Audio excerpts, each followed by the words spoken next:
Well, good afternoon, everybody. I'm Doug McGowan, the president of Memphis Light, Gas, and Water. We're here today at our Community Advisory Council at the Memphis Light, Gas, and Water headquarters. We're kind of doing double duty here. We have our Community Advisory Council, a regularly scheduled meeting, but we also, since we have a power outage, wanted to do a press update, so we're doing 2 for 1 here. So I just wanted to start by saying that, if you could go to the next slide, Lillian. I'm sorry, just go back. I think that's not the right slide. So far, we have restored power to 110,000 customers. We have about 31,000 customers left to go. So that's pretty significant work in just over a 24-hour period of time that we've been doing that. But we're not going to stop until we have every customer restored. Again, I'm sorry, that's not the right slide, guys. So just take the slides down. The remaining outages are in 6 clusters around the service area. They're generally located in the Fraser area, the Raleigh area, the Berkeley area, East Memphis, Germantown, and Hickory Hill. So unlike the last storm where we had significant outages across the entire county, the remaining outages that we have are really clustered in those focused areas. What that means is we'll have a lot of crews, both contract and internal crews, working very in tight quarters, which ups the complexity of the work that they will be doing. So if you're looking for crews, they will generally be in those areas. Our priority is to work on the circuits that are still remaining out. For those that have heard me talk about this before, circuits are the largest part of our distribution system. They generally carry between 1,000 and 1,500 customers. Right now, we have 6 full circuits that are still out, and what that, if you want to put that in physical terms, if you've driven down Winchester Road and you saw all the poles down, if you've driven down White Station or Mendenhall and you've seen all of those poles down, those are the circuits that are affecting thousands of customers. So we're focused on doing that because that will bring the most customers back on the most quickly. There are also about 30 plus partial circuits, meaning the entire circuit is not out, but a portion of it we've been able to isolate. Again, that's in the 500 to 700 customers, so we'll be working on those. So with those 2 efforts in those 6 focused areas, that will get the most customers on the most quickly. To do that, we have about 105 crews that are repair crews. We've upped our numbers even since this morning, who are out there actively working. They are supported by 89 tree trimming crews who are clearing the vegetation away so that our crews can make repairs. Any of those trees that you see on lines are being taken down by those tree crews. And they are supported by literally hundreds of other logistics specialists, troubleshooters, administrative personnel, and importantly, safety personnel who are monitoring this, as well as our system operations personnel. Now, we will be at this for the next few days. Our estimate for substantial restoration for everybody is by this Sunday. That is too long for many people, but I'm just being realistic that there may still be some customers affected as far as Sunday because of the extent of the damage to the main circuits and the number of individual customers that were affected. In the last storm, we had several hundred individual customers who lost their service. Earlier I guess it was yesterday, we had nearly 800 individual customers who had lost their service. That's a lot of individual work. That means a crew has to go to that particular home and restore their service.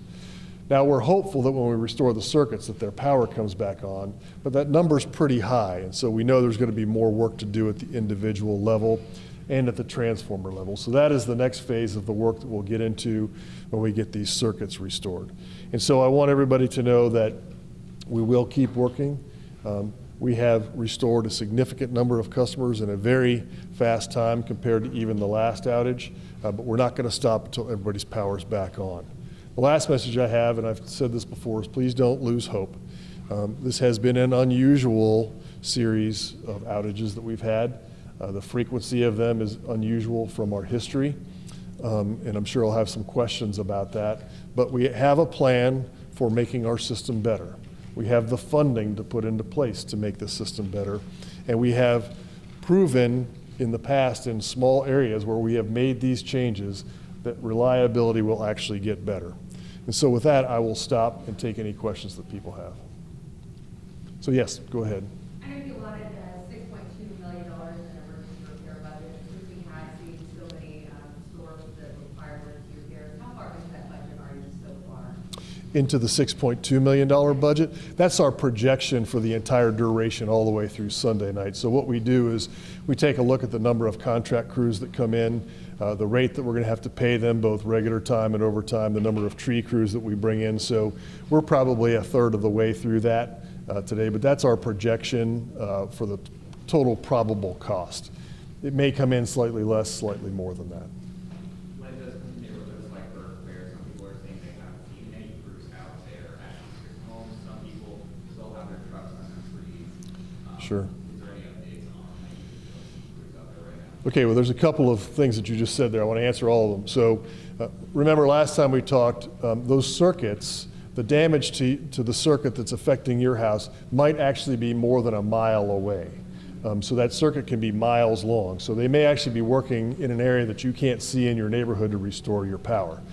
For folks in the Burke-Claire neighborhood who didn't see, I do know that I saw some trees cleared from lines over there and some repairs that were made. We have some images of that were sent in, and we actually have some reports of repairs in that neighborhood. So we know there are repairs being made in that neighborhood. For the individuals, there are individuals, and I understand this, that are not necessarily impacted by a power outage, but these storms have actually dropped a tree on their car or their house. And I understand how impactful that is, and I don't want to forget those customers as well. That's not an MLGW responsibility, clearly, but we can sympathize with our customers. It brings me to a good point. If you simply do not know where to turn for resources, if you call 211, they are a wonderful resource that is run by the Memphis Public Library and Information Center, and they can steer you to the resource that you need. If you just don't know where to turn, whether it's I don't know where to get my food to replace the food that's gone bad, I have a tree on my car, I just don't even know who to call, 211 is a great spot to start because they can direct you to the resources you might need. And you mentioned that you hope to have the power restored for just about everyone by Sunday. With another round of storms coming through the area, how may that affect the process? Well, we saw last storm. Unfortunately, it's all too fresh in our memories. June 25th, we had a major storm come through, and we had, as you all reported, we were down to just a few hundred customers to restore, and then July 2nd, we had another, actually 2 rounds of storms come through that bumped us back up to 35,000 out. So that is always a threat of something that could happen, but for today, we're focused on getting everybody back restored as quickly as we can. And how does, I know last week, I believe, MLGW was focusing on tree trimming. How does these storms kind of take away from, the work that could be done on preventative measures? Okay, so I'll talk a little bit about tree trimming. When I went to the MLGW Board of Commissioners and to City Council, they have approved contracts for MLGW. They're more than $200 million over 5 years to, first of all, catch us up and keep us on a 3-year cutting cycle. Those contracts have not been executed yet because I have to wait for one more City Council meeting for them to be final, for my authority to execute the contracts. When that happens, those tree trimming crews will get to work in earnest. I do have a current contractor that is doing work in selected areas. So, but storm restoration always slows us down because we have to put everybody who's trimming trees to the immediate task at hand, which is not maintenance, but critical restoration and clearing vegetation. But it's a very good point. Just like our crews, when they are putting in infrastructure to make it more reliable, when a storm happens, they have to be pulled off of that work to go do storm restoration. So it's very similar. Are there any efforts in the rebuilding in terms of fortification for the future? Do they replace the stronger poles? Oh, sure. Well, that's a great point, and thank you for asking. When I say don't lose hope, there is a plan, and it is funded. In 2018, Memphis Light, Gas, and Water put forth a plan called the Way Forward that was going to start in 2020. It was a 5-year reliability and resilience plan. The 2 years of COVID really put an impact on that because of supply chain and the available personnel to do the work. But that work is still underway. What that does is several things. First, it's a lot of vegetation management that we just talked about. Second, it's replacing infrastructure that you just talked about. Pole replacements, there are thousands of poles that will be replaced with stronger poles, poles that are of a modern standard. Some of the poles that we have in the system are very old and they were not built to a modern standard. There will be new transformers. There will be fewer people on each transformer. There will be fewer people on each power line, which gives you more resilience. There will be some old infrastructure that's replaced along the way. And then there will be automation of our distribution system that also makes you more resilient and allows us to isolate where damage is. So the work that we are doing will bring our distribution system on par with the best distribution systems in the country. The work that we have to be committed to is ensuring that every year we continue to invest in preventative maintenance and also infrastructure to make sure that our infrastructure never gets so old that it becomes fragile and and susceptible to outages. So that's the large part of the work. It's everything from poles to transformers to fuses to our substations. All of that is being reinvested in to make the system more reliable. Is that something that you're doing now? Yes, we are doing it now. I was just in the Orange Mound neighborhood. That is one focus area where we have. I'll give an example. We inspected 3,000 poles in Orange Mound, and we identified 425 that, based on their condition, needed to be upgraded and replaced. We've already done 375 of those. We identified about 135 transformers that needed to be changed. We've replaced 109 of those. So that work is underway in selected areas of the city and the service area. So yes, the work is underway. It's been underway since 2020. It's not just electric, though. It's also the water system and the gas system. All of that work is presently underway. Yes, ma'am. So to that point, I actually was done a little research. In 2019, it was mentioned by MLW the importance and need for the budget for such maintenance on these poles. I went down the budget for pole maintenance, went down in your budget in 2022, and there was an increase in 2023. Yes. So what made you decrease that budget in 2022? Yeah. After the launch specifically of the Oslo project? Sure, I'll have to get back to you. I'm not sure exactly what the decrease was in 2022, whether it was availability of poles or availability of the crews to actually come and do that. The goal of changing the poles has never changed, though. The number of poles that need to be changed has never changed. We're actually, I think, on pace. Rod, we're on pace for pole replacement to meet the original timeline of pole replacement. I think you're actually ahead, so. A little ahead, yeah. On Yeah. that. And then, to your point too, in Orange Mound, you're using drones and you can actually see some of the rot and things like that, and so it Yes. is commendable in that way. But do you think a lower budget to maintain Parker with the extreme drought conditions that we saw, with the winter conditions that we saw, with the extreme weather conditions that we saw this past winter and historic winter, could be contributing to why the poles that we're seeing are failing at such a degree as they are? No, the budget is, if you saw a one-year budget where the number was slightly lower, I just want you to be clear that there is sufficient funding in the Way Forward plan. It's $1.3 billion.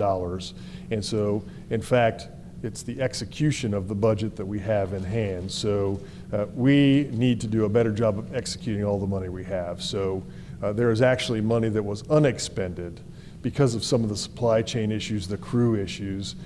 So it does little to have a high budget number if you're not going to execute on it. So one of the things, and I'll call your attention to the MLGW website. Yesterday, we launched our monthly performance review data portal. So if you go to the MLGW.com website, you can actually see the metrics that we're tracking for our budget expenditures, for all of the Way Forward. You can see the number of poles we've replaced. You can see where we're behind, and we are behind in some areas. But it's all accessible to you, so you can track right along with us our progress. So I hope you'll go there and take a look at MLGW.com and actually look at some of our performances, everything from budget to safety to operations to customer service, and just take a look and see what you think. But do you think those contributing factors could be why these poles are failing? The tradition of not using the funds that you said with the drought conditions Well, and winter weather? I guess I would say it like this. I'm going to use a data point because folks are asking, well, is it the weather? Is it the infrastructure? Is it the money? In the last 18 months, we have had 800,000 customers, discrete customers impacted by, that we attribute to major storms. That number is the same as the previous 10 years of major storms. So from 2002 to from 2012 to 2022, we had 800,000 customers impacted by major storms. In the last 18 months, we've had 800,000 customers impacted by major storms. Our infrastructure is only 18 months older at the max in that period of time. So it's not just the age of the infrastructure. Certainly that contributes, and that's why we have the Way Forward plan. That is a contributing factor. The severity of the weather, the frequency of the weather, and the damage that accumulates is certainly a factor. To your point, it is incredibly important for us to deploy the capital to replace the infrastructure so that we can make it more resilient, and that's exactly what we are going to do. I wanted to ask about tree trimming, going back to that. The city council voted unanimously to support that. Yes. But I wanted to talk about the contractors that were hired for the city council committee meeting. You had mentioned that up to that point, with the contractors who were part of the 5-year plan, only 20% of the work had been done. And Correct. I don't think we only paid for that 20%. Correct. I was wondering if you had looked into why did only 20% get done? Well, that's a really good question. Clearly, they did not meet the objectives that were laid out for 1,400 miles of clearing per year. I can only speak to what I know. As you know, I arrived in December. I looked at that data and said that's unacceptable. We have to meet our goal, and so asked the staff to immediately put a plan together to get more contractors here to help us. And so that's exactly what we did. I can't attribute the reasons why. I just know that the data says we didn't meet it. We need to meet it, so I had to take action, and that's what I was focused on, is getting the resources here to get the trees trimmed now. I can't control what happened for the last 10 years. Are you looking back at all to see what had happened with those? I certainly will if I get a chance to take if I get a chance to have a breath, I will look back. Most important to me is taking action today. I have to take a good assessment of what the circumstances we're facing today, and I have to address those so that our customers don't have to. I'm not standing here in 2 or 5 or 10 years saying, well, we didn't meet the metrics, because I will be responsible and accountable. I am today for getting the job done. This is the chart I was talking about. I apologize for not having it up earlier, but if you see where the blue is, our customers who've been restored. The red are those clusters of customers where I mentioned, you can see roughly in the Fraser and up in the Raleigh, the Berkeley, East Memphis, Hickory Hill, and Germantown areas that I mentioned. That's kind of where those large clusters are. It doesn't mean if you're not in one of those, we're not going to get your power back on. It just means we're going to have a lot of folks in those areas. Other questions?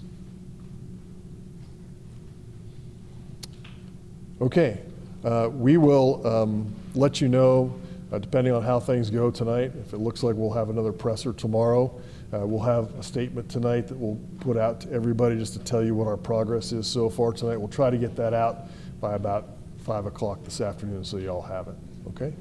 Thank you all very much. I appreciate it.